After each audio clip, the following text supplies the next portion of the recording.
Growing up in the 80s and 90s, there was an undeniable magic about video games, especially when Japan was leading the industry through not just its innovations in game design and arcades, but also how video games felt through their art and sound based off the uniqueness of Japanese art and culture. It's a feeling, I believe, that unless you lived through it and were fully engaged in it, much like many other previous eras, it's very difficult to fully grasp and understand that sense of wonder and magic inherent in what we were seeing, hearing and feeling. Sega was such a big part of my being back then, not just because of the glorious, rich games that they made, but how those games made you feel as an individual. So if you're in the right circles, you will often hear about Sega's blue skies or Sega's blue skies.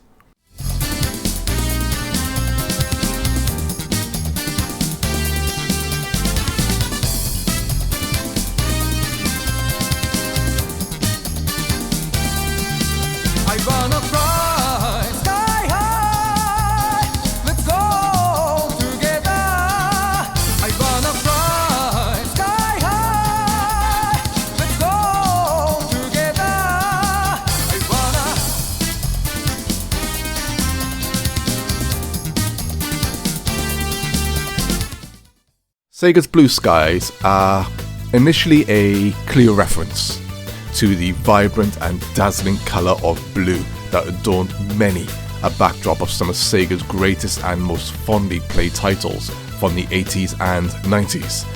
It's a colour that is beyond our own blue sky, one that emphasises the region of our beautiful world that causes our heads to look up in wonder and awe at its sheer beauty and vastness.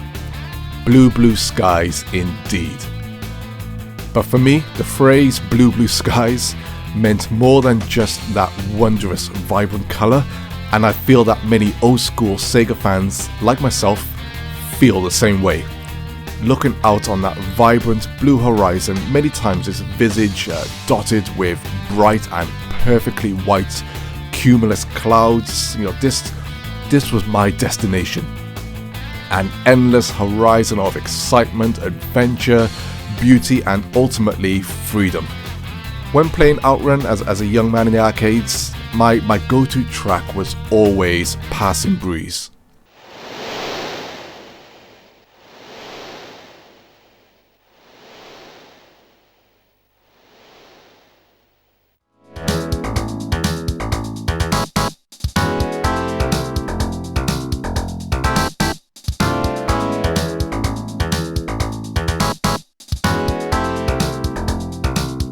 The main reason for this track selection was because to me, it sounded the most relaxed. The track that made me feel like I wasn't racing, but simply driving at high speed down beautiful roads which meandered and crisscrossed through beautiful surroundings.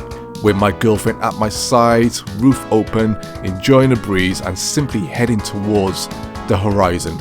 No destination in mind, just pure love and thrill of the drive. Yu Suzuki himself stated that OutRun was not designed as a racing game, but more a driving game, and he captured this vision perfectly, I feel.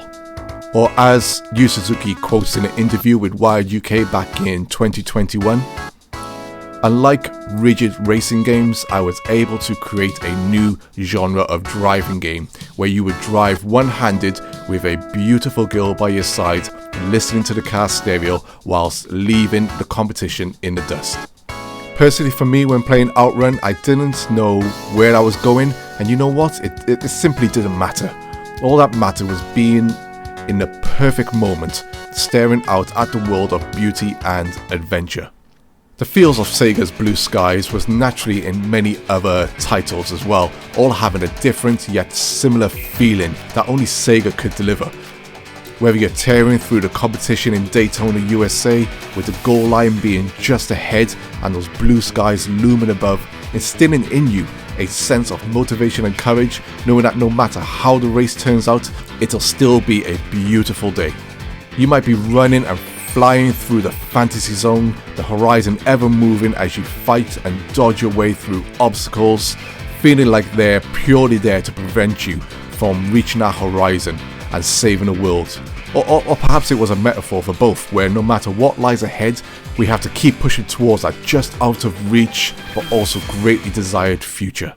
Whereas Super Hang-On was almost a motorbike version of OutRun to me, less a racing game and more a chase the horizon game. And Under the Beautiful Blue Sky, which was also changed to other beautiful vibrant colours, under those skies in a vast distance were snow-capped mountains, cities, distant oceans and grassy hills, all begging to be reached as I zoomed past other riders who to me were racing for gold medal glory, whilst I was just racing to escape. And whether we saw those blue skies in other Sega greats like Virtual Racing, Sonic the Hedgehog, Sega Rally, Afterburner, Virtua Fighter, Skies of Arcadia, which is peak sense of high adventure in those glorious vibrant Sega clouds and skies. In so many games, that feeling of freedom and hope pushed through, sometimes without you even realizing it, but it was there in the subconscious. I personally feel an undeniable sense of peace and happiness when I see Sega's blue skies.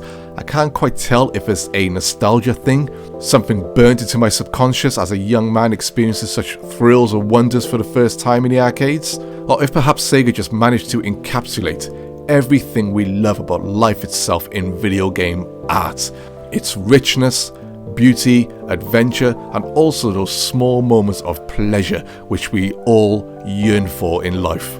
All I know is that the feels of Sega's blue skies are initially triggered by their colour, but quickly evolve into something that I can only describe as serenity, regardless of the game I'm playing. The blue sky which adorns those wonderful backdrops. Just leave me here, chasing the horizon, ever dreaming, ever wanted to go sky high.